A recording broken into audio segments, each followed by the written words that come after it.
Okay. I present myself. I'm Shaban Afef from Tunisia. I'm Deputy Attorney General, the Minister of Justice in Tunisia, and a member of the National Criminal Law Reform Commission. And also I was elected recently as a member in the Tunisian Commission for the prevention of torture. La Tunisie est le premier pays arabe musulman, comme il est parmi les premiers dans le monde qui a aboli l'esclavage depuis 1841. Et ce fut en juillet 2002 qu'elle a ratifié la Convention onusienne pour la lutte contre le crime transnational organisé.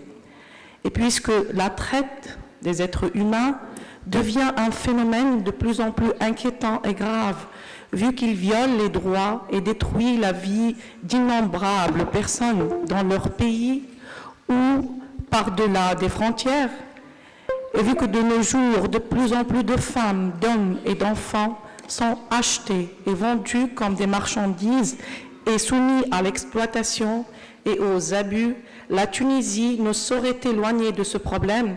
Et c'est pour le combattre qu'elle a ratifié le protocole additionnel à la Convention des Nations Unies contre la criminalité transnationale organisée visant à prévenir, réprimer et punir la traite des personnes, en particulier des femmes et des enfants, et ce fut en 2003. Ce protocole de Palerme, dans son article 34, exige aux pays ratifiants d'incriminer dans leur loi nationale la traite des personnes. Et ce fut qu'après 13 ans que la loi organique relative à la prévention de la lutte contre la traite des personnes, numéro 61 datant de 3 août 2016, a vu le jour en Tunisie.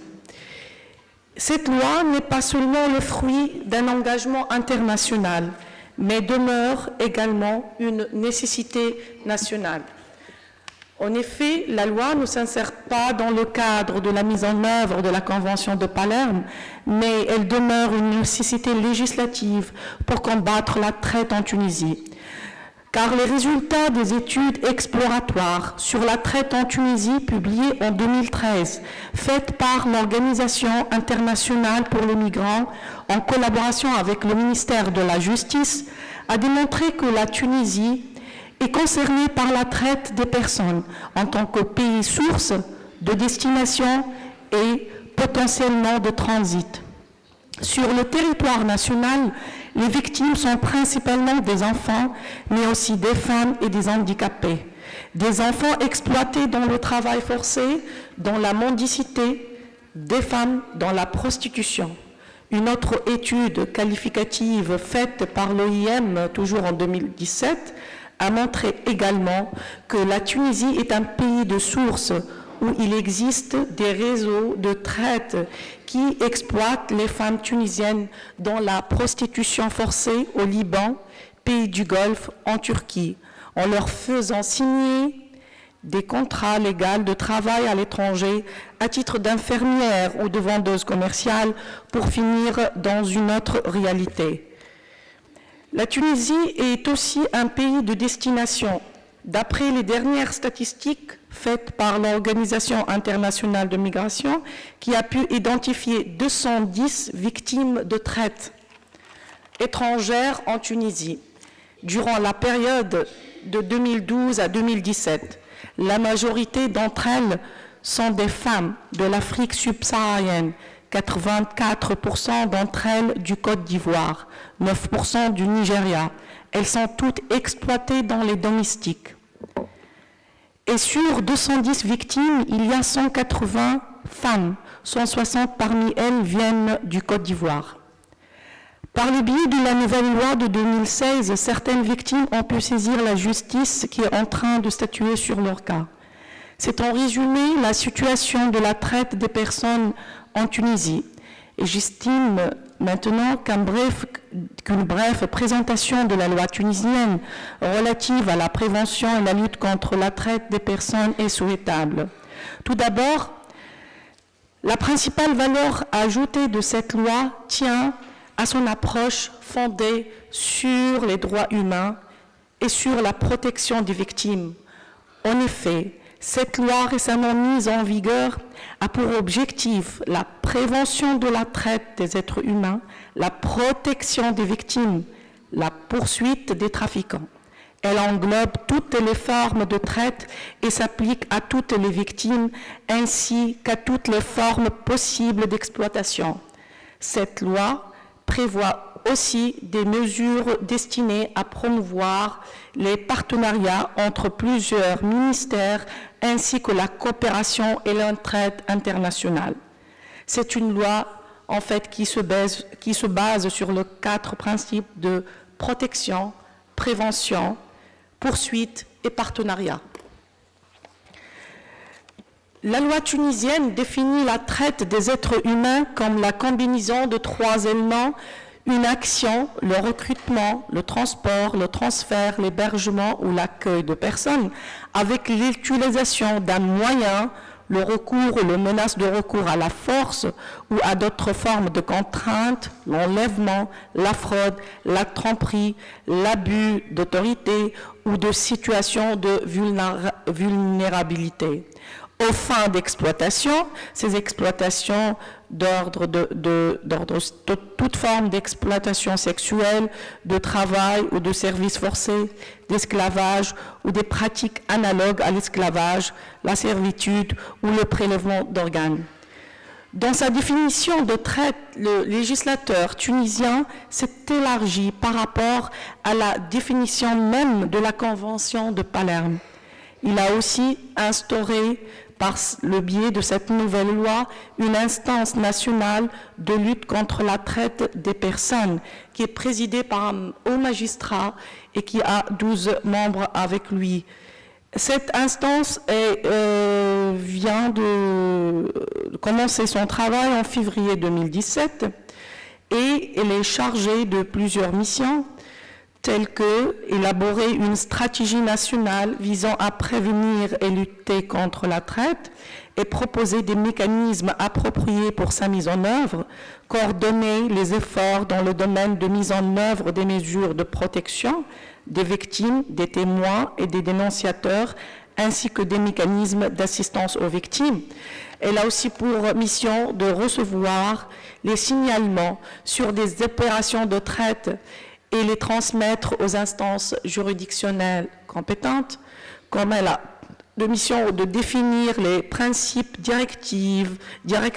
directeurs permettant à tous les intervenants de détecter et d'aviser ces opérations de traite. Par la loi, elle doit émettre les principes directeurs permettant d'identifier les victimes de la traite et de leur apporter l'assistance nécessaire, de faire le collecte des informations, des données et des statistiques relatives à la lutte contre la traite des personnes pour créer une base de données qui sera exploitée dans l'accomplissement de ces missions. Et enfin, elle propose des mécanismes et mesures permettant de réduire la demande qui stimule toutes les formes de la traite, ainsi que de sensibiliser la société aux dangers liés à la traite. L'instance nationale de lutte contre la traite des personnes elle doit aussi contribuer à dynamiser les activités de recherche et des études visant à harmoniser les législations régissant les domaines liés à la traite des personnes conformément aux normes internationales et aux bonnes pratiques de façon à mettre en œuvre les programmes de l'État en la matière. Cette instance œuvre pour renforcer la coopération avec ses homologues dans les pays étrangers. Elle a mis un numéro vert pour les signalisations dès son apparition. Et au début, avec la promulgation de la loi, on a fait une campagne nationale pour faire expliquer la loi. Cette campagne contient 5 courts-métrages et un spot télévisé. Là, on commence à regarder le spot télévisé, si c'est prêt. Yeah. مي اسمي منال، قالوا لي عندي 13، ضل يمي في الدار والدار في دبرقة، والدبرقة بعيدة ما نعرفش في الشمال ولا في الجنوب. على الجيب عمري اللي مشيت للمكتب، عمري لا قليل ونعرف كان نخدم، نعرف الخيشة ونعرف نقلي البصل في الزيت. Je m'appelle Keita, j'ai 30 ans. Mes 5 frères sont partis par la mer et j'étais resté sécher les larmes de ma mère. Ma soeur plus belle que le soleil a fui la guerre. Moi, j'ai pas voulu quitter mon pays. Mes frères tunisiens, que je croyais africains, me regardent de travers. Ils me crient, travaille jour et nuit, sinon tu n'auras pas de lit. اسمي مرجانة، مش اسمي بالحق. من اللي عمره 9 سنين قالوا صبية ومزيانة، توا زيد عليهم 20. وفي الليلة في بلاصة الراجل 2، في بلاصة الدينار دينارين. أما مش ديما، كي العرف يبدا غافل بالسرقة، ما عادش نجم نبطل. أمان، كلامي ما تحكيه لحد. سامحني توا لازم نمشي، عندي خدمة، ايه نخدم بنهار لحد. اسمي حما، ما نعرفش قديش عمري، اما بابا محمد قال لي قول 6 سنين. احسن لون عندي هو اللون الازرق، خاطرو لون البحر. اما بابا محمد ما يخلينيش نمشولو، قل لنا احسن بلاصه لينا هي الجراج، واللي يهرب من الجراج يلقاوه البوليسيه ويهزوه للسلاحيه، واللي احسن خدمه هي خدمتنا بيعان النوار، تشري نواره بدينار.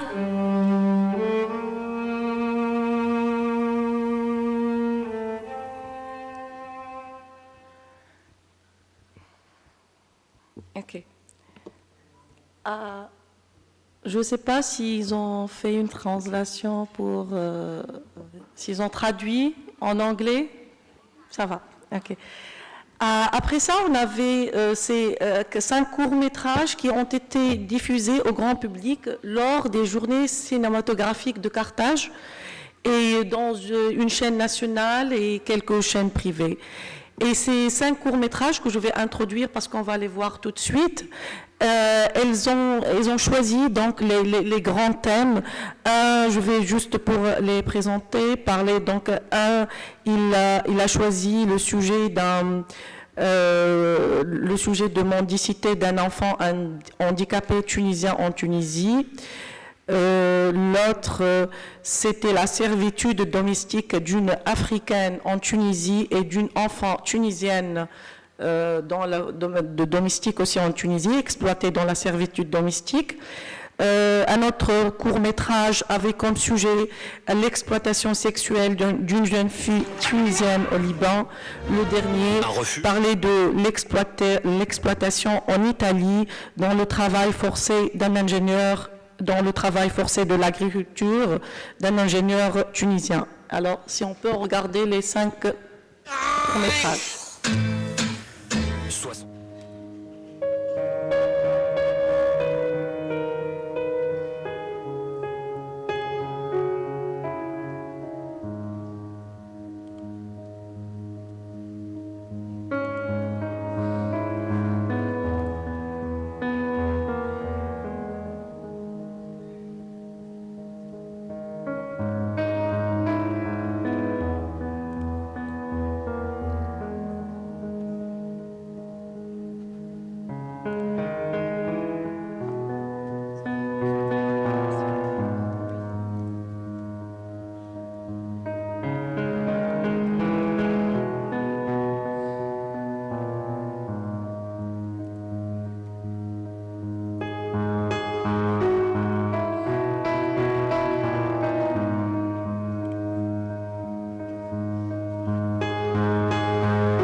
Je m'appelle Tensei.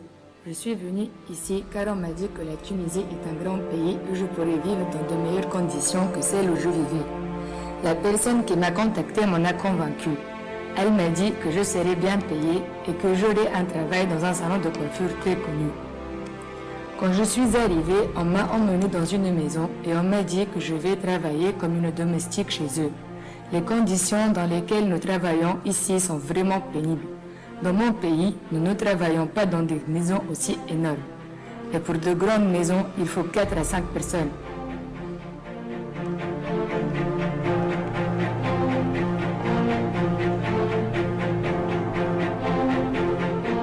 Je n'ai pas touché de salaire à peu près une année. Après, j'ai pu récupérer mon passeport, mais j'étais déjà dans la pénalité. C'est ce qui a fait que je reste dans une situation illégale jusqu'à aujourd'hui. On m'a dit que je vais être bien traitée ici, que je vais gagner beaucoup d'argent pour mieux vivre dans mon pays. Je voulais aller de l'avant, avoir une vie meilleure. Mais certaines personnes malhonnêtes s'approchent de certaines filles ignorantes et les emmènent dans des pays comme ici où elles vivent des situations très difficiles.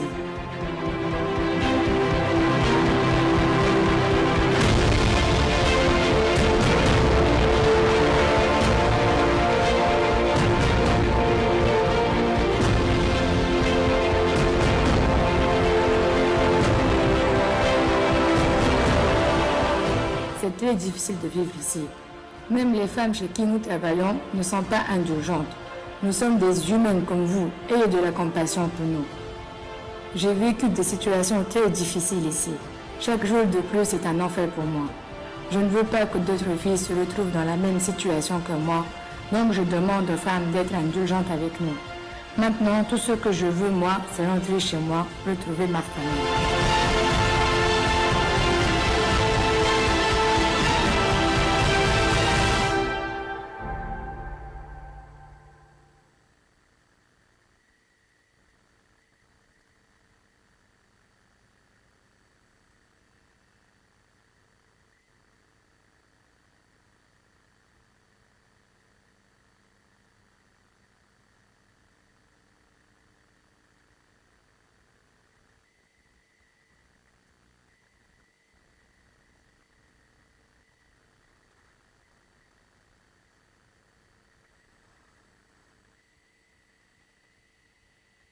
عندكش فكرة على العيشة عادي شيء كبير.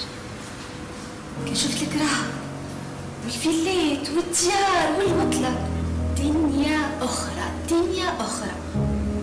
أنا الحقيقة سهرت لي لقيت أوفر d'emploi de kinésithérapeute sur internet. في ساعة عملت CV وبعثته. في ساعة ما كونتاكتيني. الحكاية الكل في ظرف شهر تقول نحلم حتى من بيه خلصوا غيري. قديش فرحوا بيا في المطار جابولي بوكي نوار وخذوا من عندي الباسبور باش يركحوا لي الأوراق ماك تعرف. ناس طيبة ناس طيبة ناس طيبة ناس طيبة خرجوني حوصوني سبتوني حشروني شخت على الآخر. مش عارفة كيفاش باش نرجع لهم الجنون نتاعهم. ومن بعد عاد شديت الخدمة. هاك تشوف.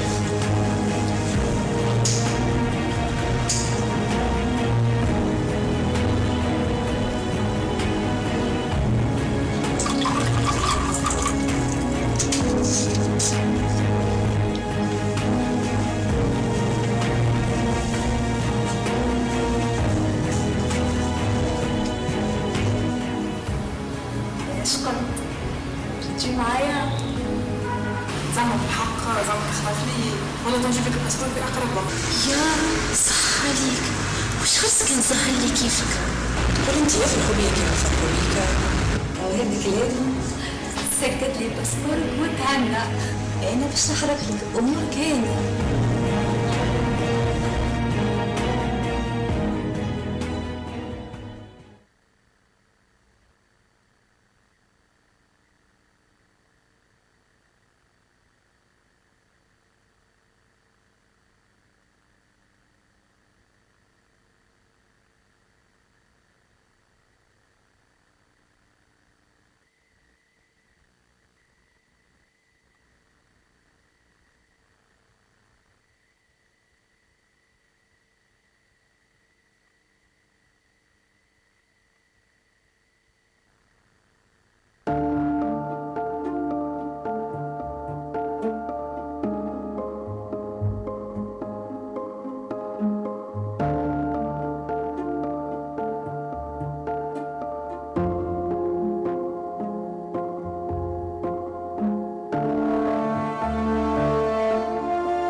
والله سبب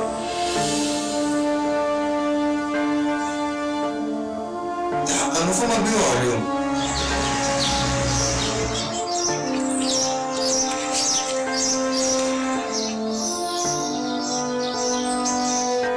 والناس كل الولاد تعرفني. حابب اني يلفت لك معايا. الحقيقة عم المنجي باهي معايا على الاخر. ندير زي ما نشربها لكن كسكور ثاني قدامي الحقيقة هو طلع معروف على الاخر.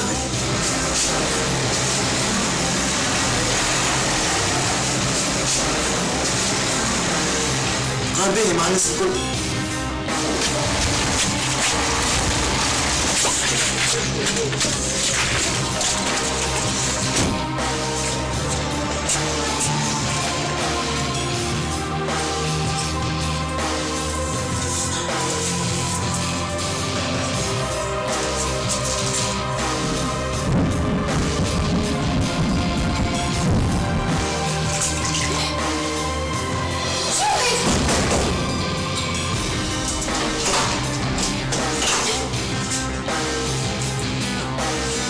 جماعة اليوم يسد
Thank you. No,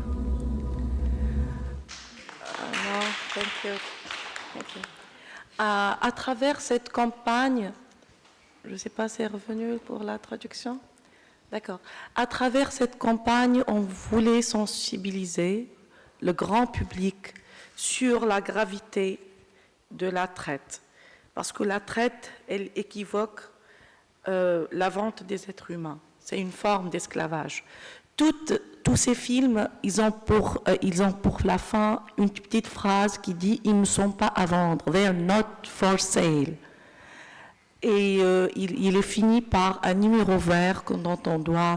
Parce que, comme le film, on a vu, la dame ne savait pas ce qu'elle faisait avec son fils handicapé. Elle croyait qu'il allait travailler. Elle ne savait pas que c'est une forme de traite. Donc, et même pour l'autre dame qui faisait travailler sa fille, c'est une jeune fille dans une maison, elle ne savait pas. C'est qu'il fallait que le grand public comprenne qu'est-ce que la traite. Voilà. D'ailleurs, et puis, en Tunisie, on a pu, enfin, comme je vous ai dit, on a pu promulguer une loi avant-gardiste en la matière, mais il reste, comme j'ai dit hier, beaucoup à faire. Il y a un défi à relever pour faire face à la traite des personnes et protéger les victimes. Il faut faire face aux problèmes de source à travers la sensibilisation de l'opinion publique et également le renforcement des capacités des acteurs gouvernementaux et non gouvernementaux en vue de lutter contre la traite, et ce par le biais des activités d'assistance technique et de formation. En effet, on ne peut identifier formellement les victimes de la traite que par la formation spécifique des professionnels directement impliqués. Et une bonne identification des victimes permet de les différencier d'autres situations, des migrants irréguliers ou des délinquants.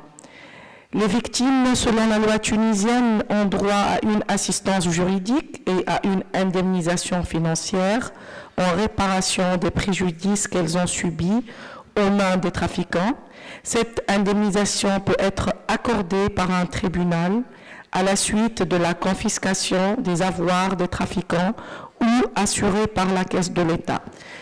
Tout à l'heure, je me suis prononcée, mais peut-être l'idée n'est pas vraiment claire. Je veux bien lire l'article 63 de la loi qui stipule que les victimes de la traite des personnes ayant des jugements définitifs d'indemnisation rendus en leur faveur peuvent, en cas de non-exécution de ces derniers, réclamer le remboursement de ces fonds auprès de la trésorerie de l'État. L'État prend en charge le remboursement de ces frais en tant que dette publique. Voilà, je crois que l'idée est claire, parce que tout à l'heure, mon collègue marocaine n'a pas vraiment bien compris. D'amples explications sur la loi va être expliquées par mes deux collègues, mais pour moi, pour finir, je tiens à remercier les organisateurs de ce sommité et l'International Association Women Judge pour nous avoir réunis et nous donner l'occasion de cet échange fructueux et ce partage précieux d'expériences.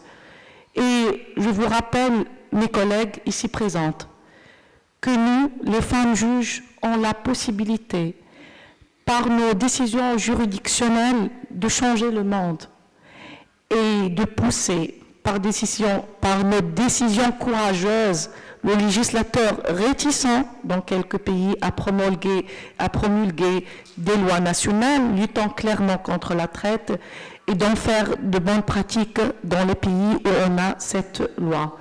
Que Dieu nous bénisse tous et nous aide dans notre mission noble et dure. Merci pour votre attention.